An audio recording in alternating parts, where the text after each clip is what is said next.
So this this talk is about mindfulness meditation.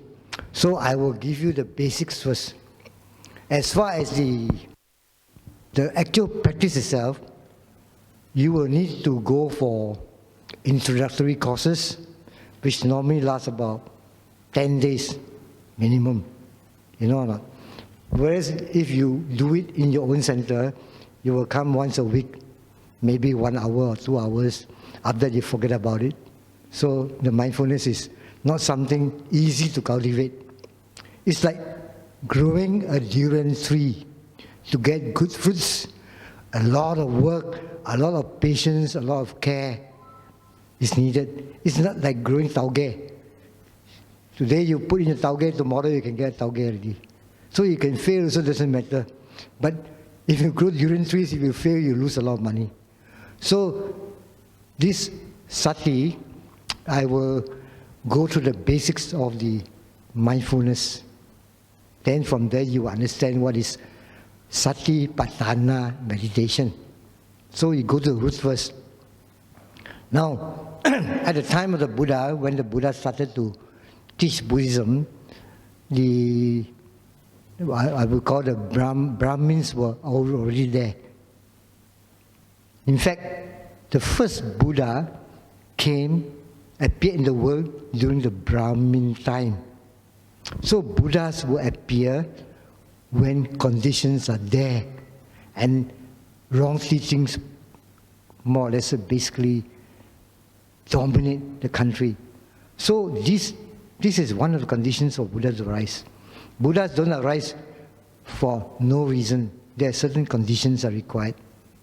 So, say if there's a world war coming, the Third World War, I would say at least about more than 75% of the world population is decimated. Everything is lost. So the time will come when there's no proper teacher to guide them. Then the next Buddha will be the condition for the next Buddha to come and bring light back to the world. Okay? So when we started, after this, Buddhas will come to teach you the Noble Eightfold Path, the Four Noble Truths. And within the Four Noble Truths, if you go deeper and deeper, the root will be sati. Sati is the most important factor in the Noble Eightfold Path. The English word, the Sanskrit root, as you say, is called smriti. But the Vedas predate Buddhism, so they don't understand what is the meaning of smriti or sati. So in the Rig Veda, it means just remember. That means if you have good memory is important. But memory is actually secondary. Because memory is remembrance, thinking about or recalling to mind. Recalling to mind is memory. Everybody got memory, even dogs got memory, what? Dogs and cats got memory. But they don't have sati. So sati is more than memory. So when you get English translation, because English translation will give a lot of problems to the original Pali word, they call it mindfulness, which is from the Christian prayer in the Psalm 8.4. Give us grateful hearts, our Father in heaven, for all thy mercies, and make us mindful of the needs of others through Jesus Christ our Lord. Amen. That means you are mindful of the needs of others. You look outwards. Whereas the Buddha didn't teach you that one. The Buddha asks you to look inwards. So it's completely different now.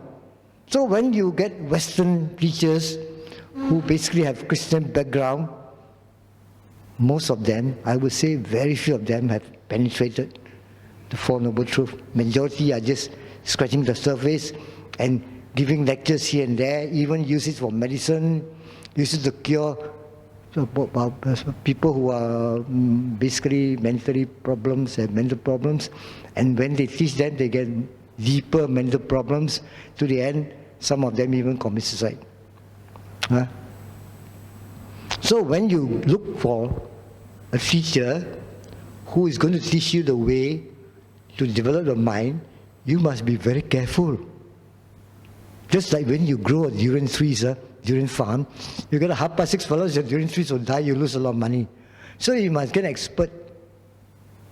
Okay, there are experts around, but you have to look for them. You have to go for them. And as far as Malaysia is concerned, because of the many years, I think since the 70s or 80s, since 70s at time, Satipatthana came to Malaysia. 70s until now is about 50 years.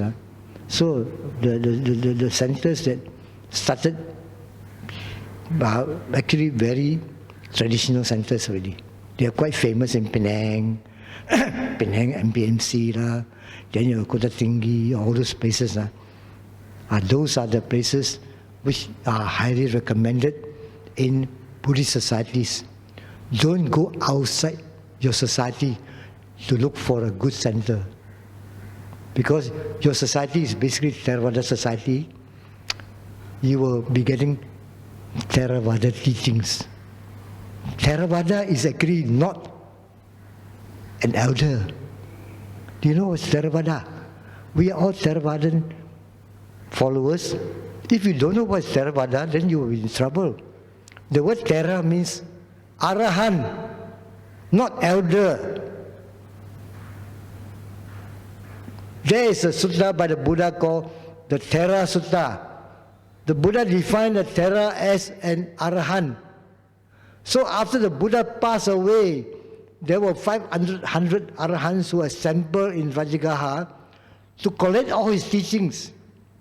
The last one who came in, Ananda, the night before the council, he achieved Arahantship. And because he has got a good memory, he was with the Buddha all the time, they chose him to recite the sutta, the suttas.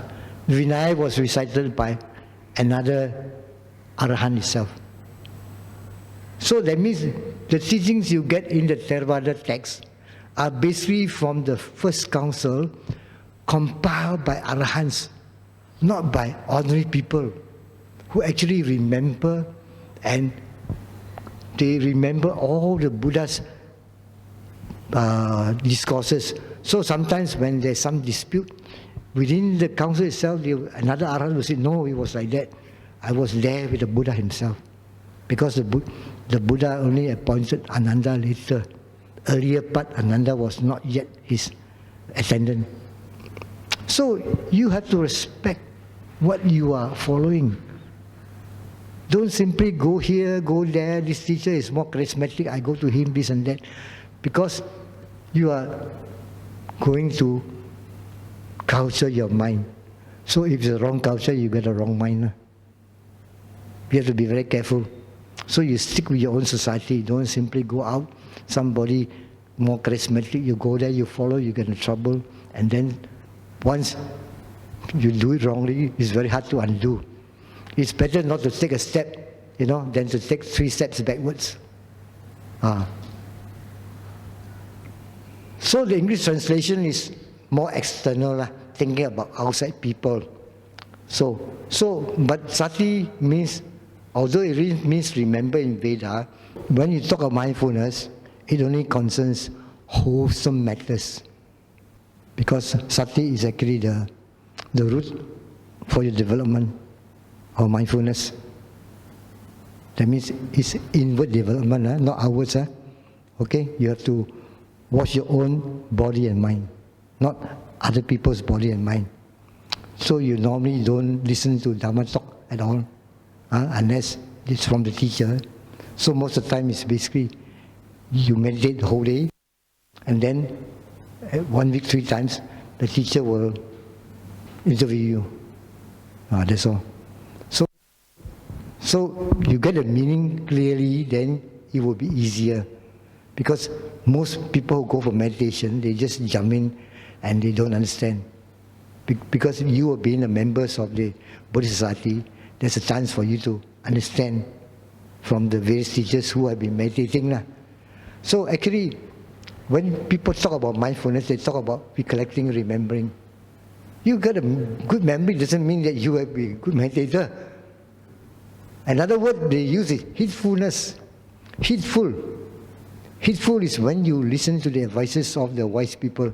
That's called heedful. Don't be heedless. So these are definitions which we know as sati in Pali. So if you use the word sati, it's better to use English word. So from now on, I'll use the word sati. And because it's commonly used as mindfulness, we will take sati and mindfulness, English word, mindfulness, sati, Pali word. So it's a special type of remembering. You remember to do meritorious deeds. That means your mind becomes wholesome. That means there's some mindfulness there already, or heedful. Heedful of the advices of the Buddha. Do good, cultivate your mind, do good, abstain from evil, cultivate your mind. That's called heedfulness. Of course, if you from another religion, it's something else. So we are not talking about other religions. We are talking about what the Buddha taught and what you want to achieve in life. So it's mainly involve wholesomeness. That means you must be heedful to the Buddha's advice. If you want to follow Theravada, which was brought down, that the teaching were discussed among 500 Arahants, and the word Arahant means Thera. So Theravada is the doctrine of the Arahants, not the doctrine of elders. Elders are a group of old people. The Buddha said, a Thera can be a young man. A wise young man is a Thera. One who has achieved complete liberation. So, when you have sati, you remember to do meritorious things. In the past, you remember, and when the Dhamma discourse, you pay attention. You pay respect to those who are worthy of respect. So when you're mindful, especially during meditation, you don't lose the object of meditation. Some cases in Bandar Utama, you're supposed to follow the breath, in breath, out breath. The other one, the Mahasi method, is to follow the rising and falling abdomen. That is the object, primary object of your meditation. So when you sit down, you focus your mind on the rising and falling abdomen. You don't start thinking about other things. If you start thinking about other things, you are not mindful. There's no such thing as unmindfulness. You don't have mindfulness, that's all.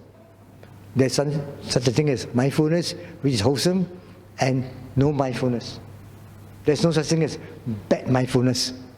Mindfulness is always wholesome. Sati is always wholesome. Among the cetasikas or mental factors, sati is always wholesome. That's why it's so important. That means you are mindful of your unwholesome mind, thinking bad thoughts about other people, then say, oh, like that. So when you remember to focus on that, you are mindful. So you remember Dhamma discourses that have been taught, you pay respect to those worthy of respect. So when you are mindful while meditating, you don't lose object of meditation. You don't start thinking of other things. Let's say you're supposed to focus on the in-breath and out-breath. You focus on in-breath and out-breath until another phenomena arises. Then thinking, then you go to thinking, you go away. Then you go back to the primary object. Like that one, no. It's very boring, you know. But it leads to wisdom, freedom from suffering, nibbana.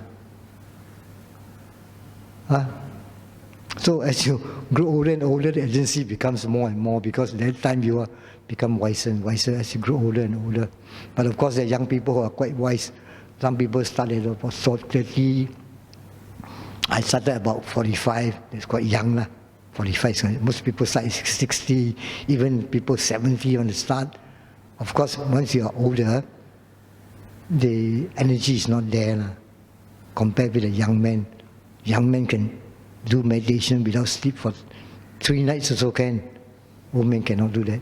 Yes, some people they meditate 3 nights without sleep, whole night meditate, next morning they continue. Because the effort, it becomes so strong. So then the teacher will tell you, you must relax. You just keep on noting whatever comes, you just note, touch and go, then you fall asleep. Then you will have a good sleep. Are you frightened? Sometimes you meditate, you cannot sleep one, no. Whole night like that, especially young people. Old people tend to sleep more. So, whenever you are meditating, you should be mindful, not lose sight of the object of meditation. Then you remember to perform meritorious deeds. When the Bandar comes, you remember to come and do dana. That's called mindful. This is basically general mindfulness. So you observe 5 precepts, very important, and you restrain from, when there's anger there, you not anger, you disappear. Whatever arises will disappear, that's all. If you're mindful. If you're not mindful, the anger comes more and more. So some people, they count to 10 because when they start counting, they forget about anger. That's replacing it is not correct. When there's anger there, you know the anger to develop your mindfulness. You don't try to suppress it by counting 1, 2, 3, 4, 5. By the time it's finished, that's what Westerners teach you. This is not the way of Satipatthana. It's not the way of mindfulness. So you restrain, and then sometimes you want to recollect the virtues of the Buddha, Dhamma, Sangha, especially when your faith is weak, especially those people, daily you do your puja, then you recollect. It adds to your faith, which supports, because faith is a wholesome factor, it supports the mindfulness as well. Different. So such forms of mindfulness concerning wholesome matters. Mindfulness means wholesome. This is heedfulness also. Through mindfulness or heedfulness.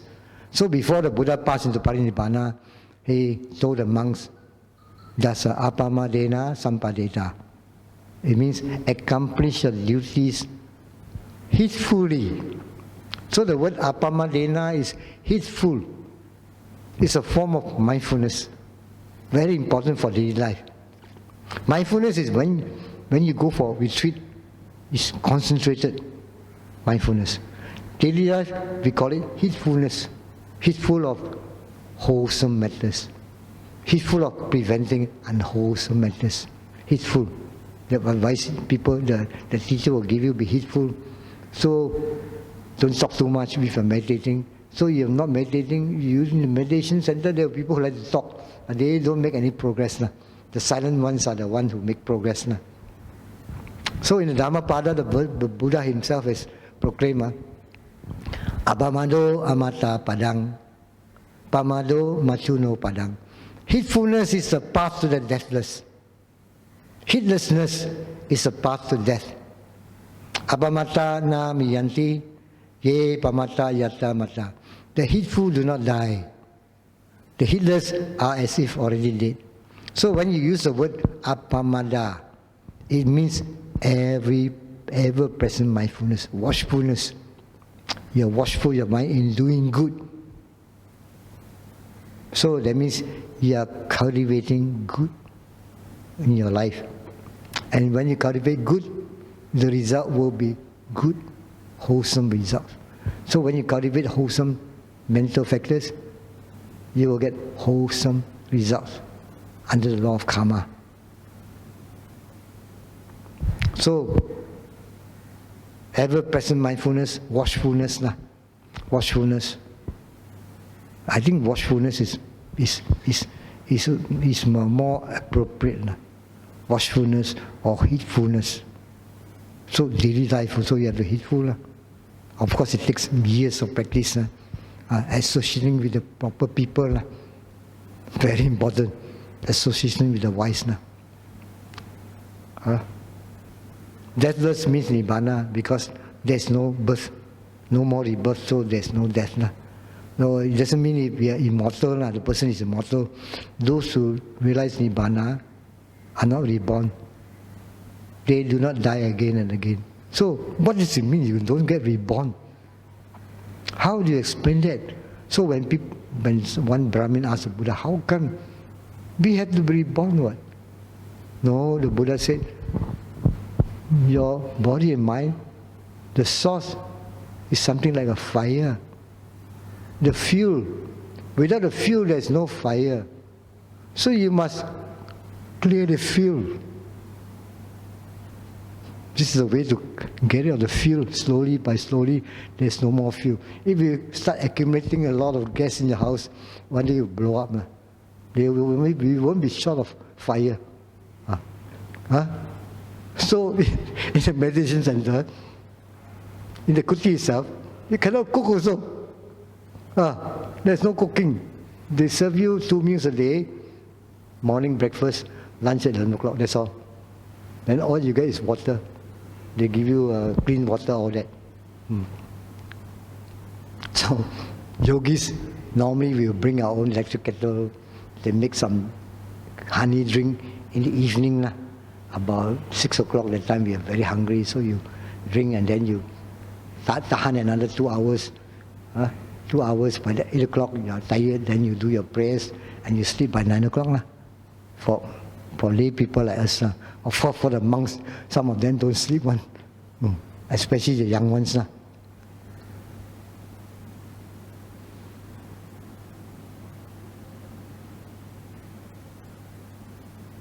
So now we talk about memory. Memory is sanya, mindfulness is sati. So remembering is not mindfulness. Some people have very good memory, but they are not mindful. So how we differentiate? So when you remember your relatives, the lovers, they always think about their loved ones, yearn for each other. When you separate them, they fall lovesick. And sometimes you make appointment for unwholesome things. These are the memories, have the nature of attachment. Remember eating bak kut teh and clang, after this we go eat bak kut teh. That is bad. That's not mindfulness. That is memory with attachment to the food. So you take revenge for something wrong. Also you got good memory. You cannot forget. Especially people who cannot forget done to you. Or you plan crooked things, then sometimes you have to file your tax returns. You must not forget, otherwise you get fined. That's not mindfulness. That's memory. So these cases are basically out of hatred, aversion, or fear is the root. The root is fear. That's why you remember. If you don't file your income tax, you get fined. So out of fear. So when it's accompanied by attachment or hatred, it is not sati. Okay? Sati is a wholesome nectar that guards the mind. So memory, people with good memory, who recognize our perception we call sanya, is often mistaken for sati, mindfulness. So when you recall your virtuous deeds, it is mindfulness as well as memory. Let's say you have done dana some time ago. Can you remember? If you cannot remember, you forget it. So when I take the pilgrims to India, we go and do we invite about 100 monks from the various centers, and we do a dana to them. Everybody will remember. After the event, they remember. Even they don't go again, they remember the event. That's memory. It's memory, but it's good memory. So when you recall your virtuous deeds, you need your mindfulness as well as memory, recollection, especially when you're thinking, recollecting. But when you're meditating, memory is not so important really, because when there's sati there, everything is very clear. So the perception is very sharp. Automatically you remember.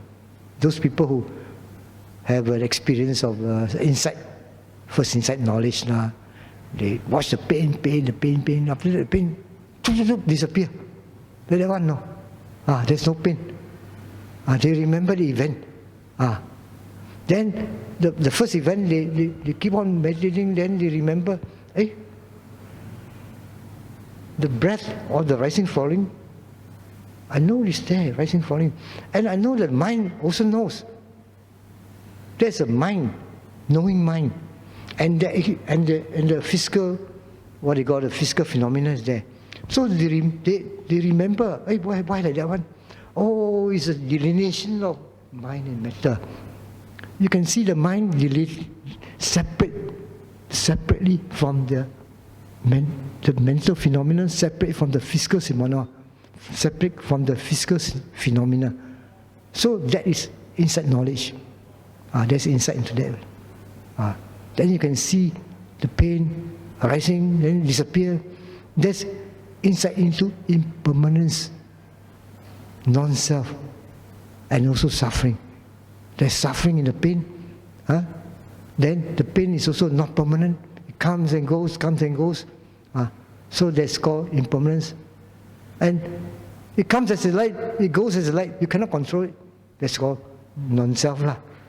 So you get this insight knowledge, which is very important because your next life, you have the basis already. This life you don't have the basis, next life you have the basis. And if you continue in your next life, it's very easy. The chances of attaining sainthood is there. That's why you must cultivate this life. The parami, this is called wisdom parami. That's why it's so important. People go and forget everything. I'm more lucky because I went at 45 because I nearly died. I got a very bad experience. I say, if I don't make change, I will die and go to the lowest. So I better do something about it. So sometimes when something bad happens to you, if you take action to correct it, it becomes a blessing, people call it. Of course, it's not a blessing. The blessing is your wisdom, not the event. If you have the wisdom and something happens to you, then you reflect on it because of your parami of wisdom there. So don't mistake memory for mindfulness. So memory is just, you can be unwholesome. You remember about bad things, you want to take revenge, all those things. So this is called memory.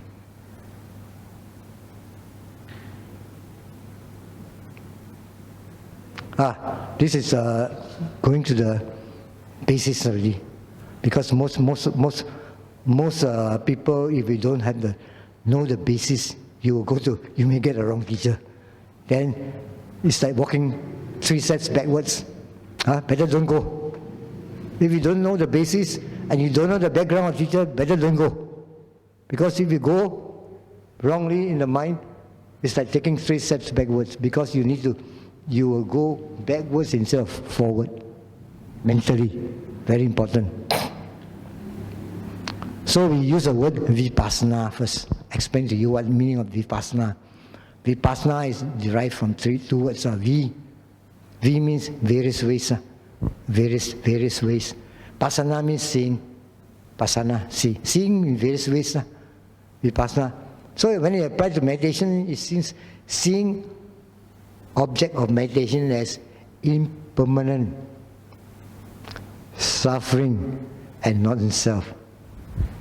This is what it means, vipassana. That means anything, when you meditate on it, it will arise and pass away. It's impermanent. Because it's impermanent, it's suffering. Everything is impermanent. If you want things to be permanent, what?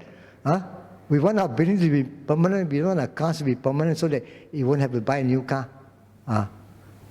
So we want our health to be permanent so we don't have to see doctor and suffer. But it's not there. It's impermanent, suffering, non-self.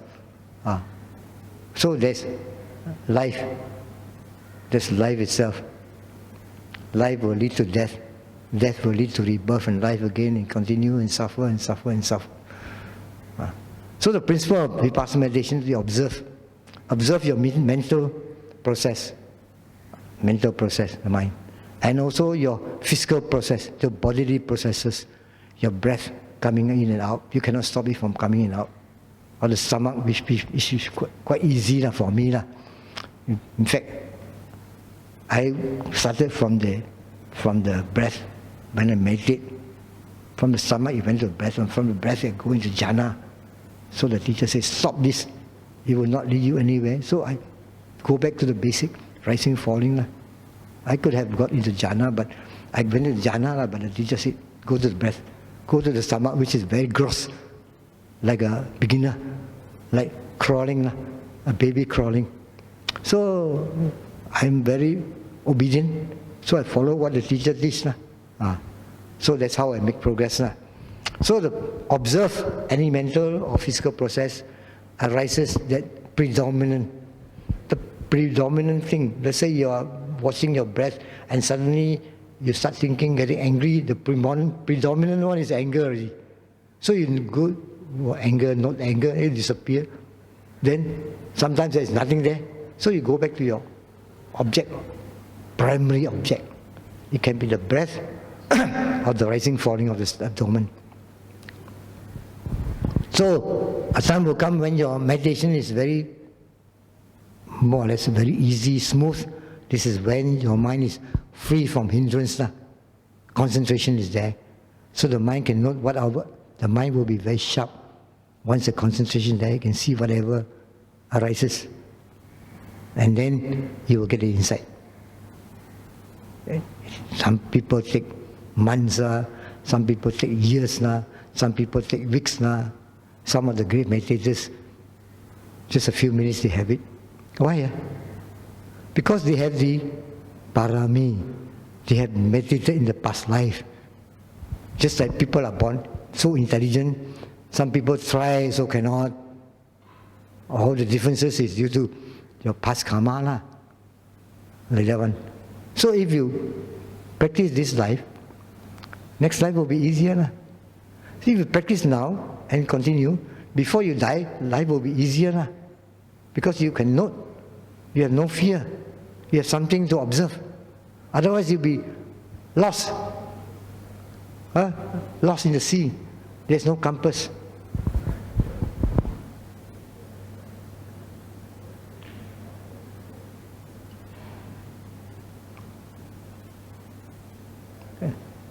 So the Pali word sati means mindfulness, awareness of the happening in the body at the present moment. You don't go to the past, you don't start thinking and dreaming and contemplating. You observe whatever is there, so the mind wanders away, you know there's a wandering mind. And then as you sit longer, you find that your backside becomes hot. So you observe the heat. It will go away or it will stay there. Or you get pressure and hardness. So the two combine together, pressure and hardness, and then there's an element moving, so your backside will get a lot of pain, pressing, pressing. It's a combination of all the various physical factors. So the word sati, mindfulness, awareness of what is happening in your body and mind. Not other things. Once you go into meditation, it's your body process and your mental processes. So the word patana means establish firmly or foundation. So now we come to the word Satipatthana. Satipatthana meditation is establishing mindfulness firmly or closely, like a foundation. That will take years. It's a long-term plan, not short-term one. Until the day you die. So sati plays a key role in Satipatthana meditation. So we will talk more about sati. So this talk will take about 1 hour. I will finish it. The characteristic is very important. Let's say we label a person, this fellow has a characteristic of patience, very patient person. This person has a characteristic of very angry, very easily. Little bit provoke, he get angry. This is, we call him bad-tempered, or easily, or quick-tempered. This is characteristic. This friend of mine is very patient. This is characteristic of patience. So, So our own mind also has a characteristic. Mental factors like sati also has a characteristic. What is the characteristic? Most important is not floating away from the object. It sticks to the object. So if you have mindfulness or sati, and you watch, you practice it, whatever objects arise, you stick to it. At the moment you're watching rising, falling of your breath, next moment the mind becomes excited. You know, excitement. So the object is now excitement. And when you see excitement, you can notice that it is what you call shaking one. It is a characteristic of shaking the mind, excitement. It shakes your mind. Like that one, no. So each one of them have a characteristic. So sati is not floating away. It goes to the object. So you cannot do superficial noting. So another thing is that this mental factor has a function. So when you have sati protects your mind, there is no confusion. Your mind is not confused. You know what is going on in the mind. It means the noting mind don't lose sight of the object, won't forget what is object. So it remembers, this is anger. The anger arises, you know it disappears. So you know the characteristic arises and passes away. It has this speciality. How does it manifest itself? We see just like a person, angry person. How does it manifest itself? It gets blow up. That's called manifestation. So manifestation sati is coming face to face with the object. Like this piece of paper, face to face with paper, is very soft, is white colored or what? You have that means you know the characteristics of the object. So another manifestation is araka or guarding. So sati protects the mind from defilements. So when there's anger there, you note, you go to the anger, you note, wow, it creates a lot of disturbance. The breathing becomes harder, From there, you just note, it will disappear. So sati protects the mind from defilements. So no defilements can enter the mind when there's sama sati, right? Mindfulness. It's like closing the door to defilements.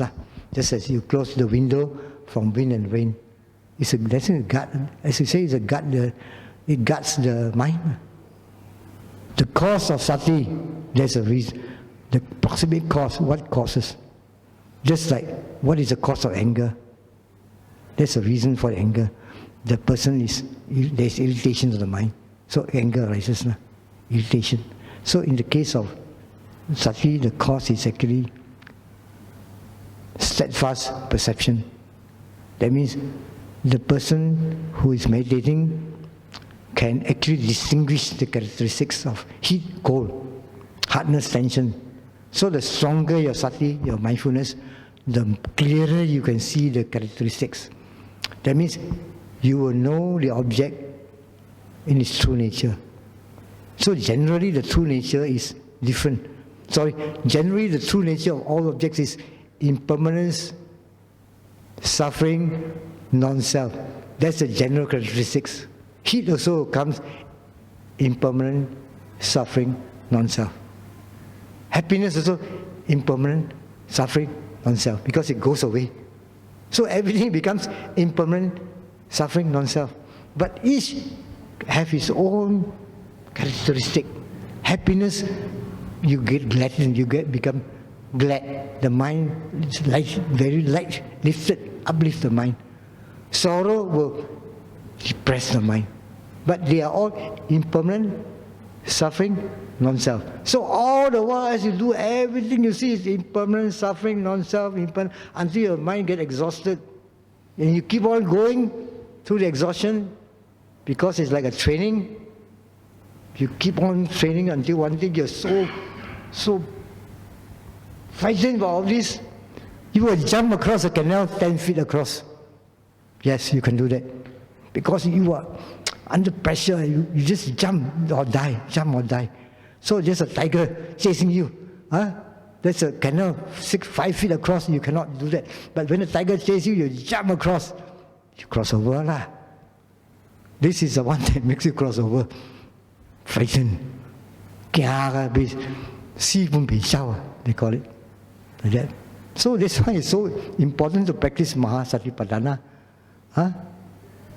So you get to know the object in its true nature. True nature is everything got a different character. But then the general character is more important. All like impermanent, suffering, non-self. Keep on going until your mind becomes, I would say, so frightened that you jump. You're so frightened. So you want to do mindfulness. You do it. You practice now to get your basic. Next life when you become wiser, that time you will jump over. The object of practicing Satipatthana Vipassana meditation is to attain sainthood. That's the object. And get out of samsara. Okay? No play one. You are willing to go on? You want to go on or not? Frightened or not? It's encouragement. It's something good. You have a way of escape. Otherwise you don't escape from death, old age and suffering. You die again and again. Next time you're reborn, you don't know what you'll be born as. And as a deva or as a dog or whatever. You don't know. Whereas with this one you know. Because even if you don't become a saint, you have the wisdom parami. Wisdom parami, you'll be born as a being with wisdom. Animals don't have that. Human beings have that. Devas have that. Snake don't have wisdom one. Or you become an insect, a mosquito, what wisdom you have? So you aim for higher along the chain of life. Go higher level, become a deva. As a deva, you get an arahant, you meet him, he preach to you within, just like the Buddha preached to his mother. Within the discourse, they attain already. That's the future of Satipatthana Vipassana meditation. So now we come to the part, the Buddha taught in the Satipatthana Sutta. There's another one in Samyutta Nikaya. I've got to give the source of the Buddha's teaching. It's not from anybody except the Buddha. He paid high tribute to the 4 foundations of mindfulness, Satipatthana. So he described 7 benefits. One and only way. There's only one and only way for the following 7 benefits. Number 1, purify your mind. Even though you don't attain Nibbana, your mind is purified during the retreat. You come back, you know the mind is very pure, you try and see. You don't believe, you just go for one sitting. When Bandar Uttama, let's say sometimes once a week or whatever, you have a sitting there. You just sit 1 hour, you find that within an hour, your mind is purified. Less problem. You don't have to think about all the bad things. Overcoming of sorrow. It's harder for people who have their loved ones just died. But eventually the sorrow will disappear if you continue. Lamentation is when you cry and make sound. It's different from sorrow. Sorrow is more silent. Lamentation means, you all this and that. You cry and make a lot of noise. Lamentation must be accompanied by sound. Overcoming of physical suffering or bodily pain. Then you meditate, you know you can overcome physical suffering. There's a mental suffering you overcome. Then you continue until you attain path and fruition knowledge. That means you become a saint. A Buddhist saint, different from a Christian saint. A Buddhist saint is self-made from effort and the Buddha's teaching. A Christian saint must be canonized or somebody else to become a saint. Attainment of path and fruition knowledge, attainment of Nibbana, where all suffering cease. Okay, going to finish already. Sutta, the source. The source, why is it so important? This is what the Buddha taught in the Vihara Sutta. That means neglect. Virada means neglect. Radha means take care. That's why some of the monks are called Bhikkhu Radha, Venerable Radha. There's no venerable by the name of Virada. Radha God. Radha means take care. Virada means no take care. That means neglect. Have you met any monk whose name is Radha? Penang. MBMC, there's one Bante Radha. Radha means take care lah. Virada means don't take care lah. So bhikkhus, those who have neglected the 4 foundations of mindfulness, neglects the Arya path that leads to complete end of suffering, that is Nibbana. So you must not neglect Satipatthana. Whoever cultivates the 4 foundations of mindfulness energetically cultivates the Arya path that leads to the complete ending of dukkha, that is Nibbana. What are the 4? There are 4. When you practice, all the 4 will come when it lacks. When it lacks, there's no control. When you sit down, you focus on the body. After some time, the mind will start thinking, then it's gone to the mind already. So you must not thinking. Like that one, no. And after something else, you get a lot of calm, a lot of peace and calm. So you sit down and enjoy the calm. But those, of course, most people will sit down and enjoy the calm lah. Very pleasant one. But if you're meditator, you just note, the calm will disappear again. Like that one, no. This is what is happening. So the 4 are, you watch the bodily processes, then you watch your feeling, pain. Feeling is normally unwholesome, unpleasant feelings are pain. Your backside will very painful, pressing, as though something is pressing against it. It's due to the combination of the hardness, solidity, earth element, and then there's pressure, it's due to the element. So the pressure is hard from the earth element, the pressure comes from the element, together combined, then you see the pain come and go, pressing, let go, pressing, let go. Then, after some time, you got a painful feeling, it's sensation. And then sometimes, because the sensation is so strong, you get angry, become worse. So you go to anger. Although the pain is there, you go to anger. Then the pain won't be so bad. Mind objects are something like your sleepiness. This is basically, the sleepiness is due to the, what do you call the 5 hindrances. So these are the 4 objects, 4 classes of objects for you to meditate. Whoever neglects the 4 foundations of mindfulness, that's why we call a foundation based on these 4 objects, neglects the Arya path that leads to ending of dukkha. So this is called the neglect sutta. Finally, this is what the Buddha taught about and explained by the Venerable Mahasayadaw. The practice of Satipatthana Vipassana meditation is actually the practice of the Noble Eightfold Path. But that one, no. There must be the principle of the Noble Eightfold Path, right effort, right mindfulness, all that, and there must be the practice. If there's a principle without practice, it's hollow. The teacher must teach you the principle and the practice of it. Then you have to complete the theoretical part and the actual benefit from the actual practice. So, how to explain it? You need a master to explain that. The meditators, according to the Mahasayadaw, you have to note and observe every object that appears to them through the 6 sense doors. That means when you hear, you just not hearing, then these sense doors you understand already. It's a sense door. But when you meditate, you close the eyes, so the eye is not affected. But you have to do walking also. And then you have to go for makan also. So, and then you go out, especially the monk has to go out for pindapat, all that. Then you have to observe the sense doors of the eyes and note it.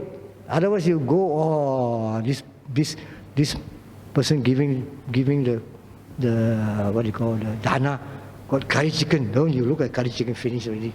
Your mind is engulfed with attachment to the food. That one, no. So whole day and night they have to do that while they are asleep, except sleeping. When you are sitting, standing or walking, you have to perform the Satipatthana. And the last one, before you sleep, you lie down.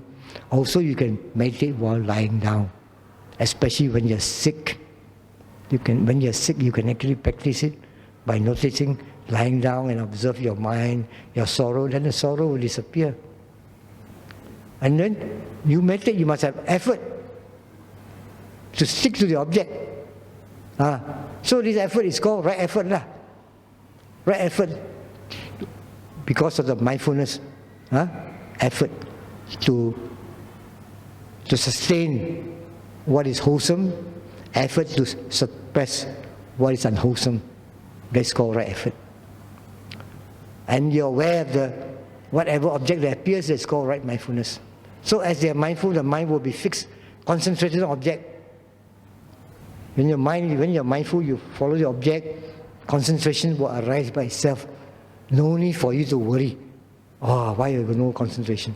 You keep on following the object mindfully, concentration will arise itself. This is called right concentration. So these are the three constants of path, namely right effort, right mindfulness, right concentration. This is under the path of concentration. True? That's what the Buddha taught, concentration path. And then you direct the mind. Direct the mind. Right thought is not thinking. Right thought is applying the mind on the object. Wholesome. Applying the mind on the object and seeing that it is anger, you know anger disappear. That's called right thought. Wrong thought is that you let the anger consume you and you start fighting. That's wrong thought, wrong thinking.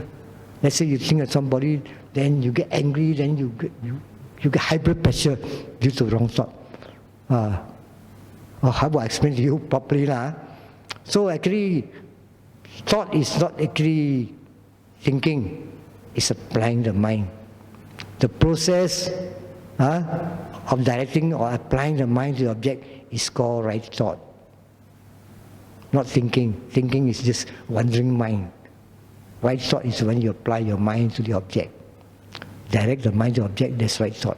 And then you can see the object clearly. When you apply the mind to the anger disappears. This is right view. Whatever you see is impermanent, suffering, non-self. Keep on going until you become nearly mad, and you can jump across the river like a tiger chasing you. This is like a tiger chasing you. It's called right view. So these two are grouped under the heading of wisdom, the path of wisdom. And the last one is easiest to fulfill. Last one, all Buddhists, very easy. Whole period of meditation, you have to keep the 8 precepts, refrain from talking so that you don't get involved in wrong speech. And that's what we call it golden silence. So normally meditation, you don't talk to each other.